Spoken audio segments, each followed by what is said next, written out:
జగన్మోహన్ రెడ్డి అనుకుంటున్నారా ఏంటి? జగన్మోహన్ రెడ్డి గారు ఒక్కలే తెలివైన వాళ్ళ?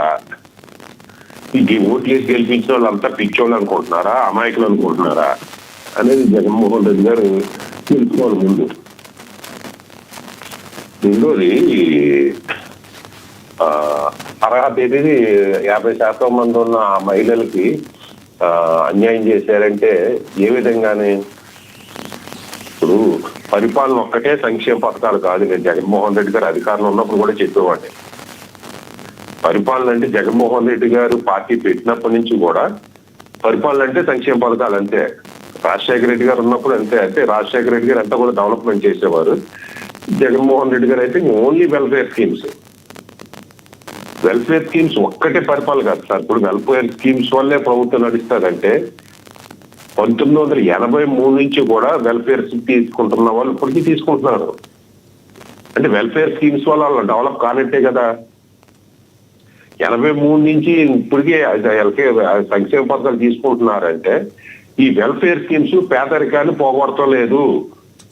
వెల్ఫేర్ స్కీమ్స్ పంచుతున్న ప్రభుత్వంలో ఉన్నవాళ్ళు కోటేశ్వర్లు కుబేర్లు అవుతున్నారు, కానీ వెల్ఫేర్ స్కీమ్స్ తీసుకుంటున్న వాళ్ళు వెల్ఫేర్ స్కీమ్ తీసుకుంటూనే ఉన్నారు. దీన్ని ఇప్పటికీ జగన్మోహన్ రెడ్డి గారు కానీ, వైసీపీ ప్రభుత్వం కానీ, లేదా రేపు పొద్దున్న టీడీపీ అధికారులను టీడీపీ కానీ తెలుసుకోవాలి. ఇంచేపు డబ్బులు డబ్బులు పంచలేదు కాబట్టి నువ్వు చేతకానోడివి. రాష్ట్రాన్ని ఎలాగో అభివృద్ధి చేయాలి, మన రాష్ట్రానికి ఒక క్యాపిటల్ లేదు, ఒక రాజధాని లేదు, ఒక రాజధాని ఎలా నిర్మించాలి, ఫ్యాక్టరీస్ని ఎలా తెప్పించాలి, కంపెనీస్ని ఎలా తీసుకురావాలి, ఉద్యోగం ఎలా కల్పించాలి,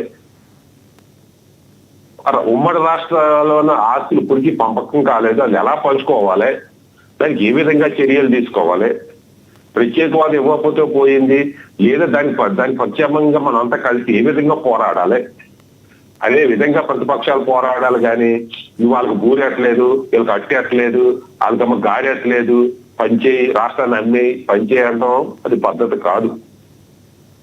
రెండోది, ప్రధానమైన విషయం ఏంటంటే వాళ్ళకి అది సంక్షేమ పథకం లేదు, వీళ్ళకి ఇదానం లేదన్నారు. కానీ జగన్మోహన్ రెడ్డి గారు మరి కాపులు మా కాపు టైకులు, కాపులకు అన్యాయం జరుగుతుంది, కాపు సీఎం అయిపోవాలని వాళ్ళందరూ అంటున్నారు కదా. మరి కాపులకి జరుగుతున్న అన్యాయం గురించి ఎందుకు ప్రస్తావించలేదు జగన్మోహన్ రెడ్డి గారు?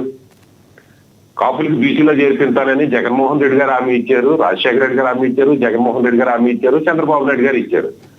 అలాగే కాపులు ఈడబ్ల్యూసీలో చేర్పించిందని నేను పొరపాటును తీసేసాను, నువ్వన్నా తీయన్న మాట ప్రసక్తి ఎంత.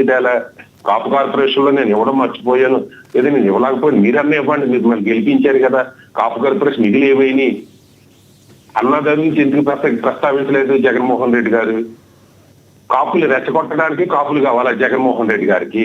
కాపులు జరిగిన అన్యాయాన్ని మాత్రం ప్రస్తావించడానికి జగన్మోహన్ రెడ్డి గారికి నోరు రాదా? అదంతా వైసీపీ తెలుసుకోవాలి. సంక్షేమం ఇప్పుడు ప్రభుత్వం అంటే అనేక ఉంటాయి. ఇప్పుడు ఇంకొక పక్కన ప్రభుత్వం సైడ్ నుంచి ఆలోచిస్తే, ప్రభుత్వం డబ్బు లేదు మా దగ్గర డబ్బు ఏదన్నా అంటే మా దగ్గర డబ్బు లేవు, ఉన్న నిధులు ఎలా ఖర్చు చేయాలి, మాకు ఉన్నకాడ ఖర్చు పెడతాం అంటారు. అరే డబ్బు లేకపోతే బడ్జెట్ 3,35,000 కోట్లు. నిజంగా స్టేట్ గవర్నమెంట్ డబ్బులు లేకపోతే 3 లక్షల చిల్లర కోట్లతో బడ్జెట్ ఎలా ప్రతిపాదించిందండి? అంటే డబ్బు ఉండబట్టే కదా. డబ్బు ఉంది, కానీ ఆ డబ్బు దేనికి వెళ్తుంది? ఈ 3,30,000 సంవత్సరాలు 3,30,000 కోట్లు ఎక్కడికి వెళ్తున్నాయి, ఏమైపోతున్నాయి? ఒక పక్కన మహిళలకి వెళ్ళకపోయి, ఒక పక్కన పురుషులకి వెళ్ళకపోయి ఏమైపోతున్నాయి? ప్రభుత్వ ఉద్యోగుల జీతాల కింద పోతాయా? మిగిలిన డబ్బు అంటే వెల్ఫేర్ స్కీమ్స్ కింద పోతుందా? ఇప్పుడు 3,30,000 కోట్లు 3 లక్షల కోట్లు అనుకుంటే 50% 60% జీతాలకు పోతుంది. అంటే ఇంకా 1,40,000 కోట్లు. ఈ 1,40,000 కోట్లు ఏమైపోతుంది? వెల్ఫేర్ స్కీమ్స్ 1,00,000 కోట్లు అనుకుందాం. అంటే డెవలప్మెంట్కి వెళ్తున్నది రాష్ట్రానికి ఉపయోగపడుతుంది 30,000 కోట్లు 40,000 కోట్లు. దీన్ని ఎలా వృద్ధి చేయాలి అనే దాన్ని జగన్మోహన్ రెడ్డి గారు ప్రతిపాదించాలి, చంద్రబాబు నాయుడు గారు కూర్చుని దాన్ని యాక్సెప్ట్ చేయాలి. అంతే తప్పించి నేను అధికారంలో రావాలంటే రాష్ట్రాన్ని ఇంకో 1,00,000 కోట్లు పనిచేయాలి, మీరు అధికారంలో కొనసాగాలంటే 3 లక్షల కోట్లు పనిచేయాలి, రాష్ట్రాన్ని అమ్మేసి తాకట్లు పెట్టేయాలి అనే విధానం ప్రతిపక్షంలో ఉన్న ప్రతిపక్ష పార్టీకి జగన్మోహన్ రెడ్డి గారికి మంచిది కాదు.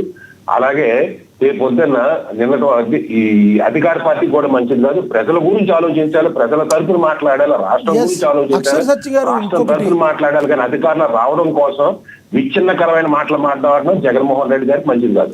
ఇంకొకటి సార్, మనం సునిశ్చితంగా గమనిస్తే ఈ మధ్య కోర్టు కూడా, అత్యున్నత ధర్మాసనం కూడా ఏం చెప్తుంది, ఎందుకు వచ్చింది మీ రాజకీయ పార్టీలకి అంటే not only Congress, not only BJP, అన్ని రాజకీయ పార్టీలకి చెప్పింది కోర్టు, ఎందుకు వచ్చిన వెల్ఫేర్ స్కీమ్స్, మీరు ఏదన్నా ఉంటే ప్రజలకి మంచి దోవ చూపించాలి కానీ అని చెప్తున్న తరుణంలో ఇప్పుడు పశ్చిమ బెంగాల్ ఎన్నికల నేపథ్యంలో కూడా మమతా బెనర్జీ గారు 10వ తరగతి పాస్ అయిన వాళ్ళకి, గతంలో ఉన్న వాళ్ళకి, అర్హులైన వాళ్ళందరికీ కూడా నెలకి 1500 రూపాయలు ఇస్తామంటున్నారు. ఎలా చూడాలంటారు అసలు రాజకీయ పార్టీల యొక్క తీరుని ఏ రకంగా చెప్తారు సార్ మీరు? నిన్నటి వరకు జగన్మోహన్ రెడ్డి గారు ఇచ్చిన, ఇప్పుడు చంద్రబాబు నాయుడు గారు ఇచ్చిన, వాళ్ళ డబ్బుల నుంచి వరకు అదే ప్రజల ఆస్తులే కదా. ఇప్పుడు వెల్ఫేర్ స్కీమ్స్ రాష్ట్రంలో కొంతమందికి ఇస్తారు, 130 మందికి ఇస్తున్నారు అనుకుందాం. రైట్, లేదా ఒక ఉన్న వెల్ఫేర్ స్కీమ్స్ కంటే జనాభా కంటే కార్డులు ఎక్కువ మంది స్కీమ్ తీసుకుంటున్నారు అంటున్నారు. పేదరికం కంటే కూడా, పేదరికం 30% అంటారు, కార్డులు ఈ వెల్ఫేర్ స్కీమ్స్ ఇస్తున్న వాళ్ళు 60% చూపిస్తారు. ఇతలాటం ఏ ప్రభుత్వం చెప్పదు. ఇప్పుడు వీటిలందరినీ ఎవరిని కంట్రోల్ చేయాలంటే, ఇప్పుడు ఇంట్లో కుటుంబ సభ్యులు డబ్బులు వృధా చేసేసి అప్పు చేసి పప్పు కూడా అనుకుంటే కుటుంబం పెద్ద మందలించాడు, ఒరే బాబు, ఒరే పెద్దోడా కొంచెం ఖర్చు తగ్గించరా, ఒరే చిన్నాడా కొంచెం ఖర్చు తగ్గించారా అని మందలించాలి. ఆ పెద్దోడే అప్పు చేసి పప్పు కూడా తింటుంటే పిల్లలకి ఎక్కడ భయం ఉంటుందండి? ఇక్కడ పెద్దోడు ఎవడంటే కేంద్ర ప్రభుత్వం.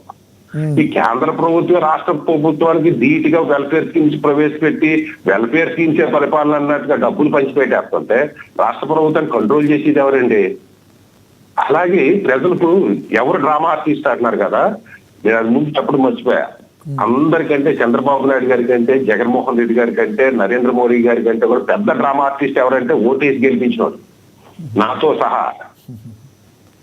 ఈ ఓటేసి గెలిపించేవాడికి వెల్ఫేర్ స్కీమ్స్ ఉండాలి, అన్ని ఇచ్చేయాలి. అమ్మ తడి, నాన్న తడి, రోజుకు ఒక 1000 రోజుకు 1000 రూపాయలు, 2000 రూపాయలు ఇచ్చేయాలి. మళ్ళీ ఓటు వేసినప్పుడు రోజు ఎలక్షన్ 15 రోజులు రోజు బిర్యానీ ప్యాకెట్ ఇవ్వాలి, ఒక మందు చేసి ఇవ్వాలి, ఓటేసి ముందు 3000, 5000 రూపాయలు డబ్బు ఇవ్వాలి, మళ్ళీ ఇంట్లోకి ఒక కుక్కర్ సెట్టో ఏదోటో గాజులో బంగారం ఇవ్వాలి. ఇవన్నీ ఇచ్చి వెల్ఫేర్ స్కీమ్స్ ఇచ్చేయాలంటే ఎక్కడి నుంచి తెస్తారండి? చంద్రబాబు నాయుడు గారు అయితే మాత్రం, పవన్ కళ్యాణ్ గారు అయితే మాత్రం, లేదా రేపు పొద్దున్న జగన్మోహన్ రెడ్డి గారు వస్తే మాత్రం ఎక్కడి నుంచి తెచ్చేస్తారండి? ఈ ప్రజలు డ్రామా ఆర్టిస్టుల కింద మాట్లాడటం మానేసి, యాక్ట్ చేయడం మానేసి, వాస్తవాల బేస్ మీద ప్రజలు నాయకులు ఎన్నుకోవడం నేర్చుకుంటే ఈ వెల్ఫేర్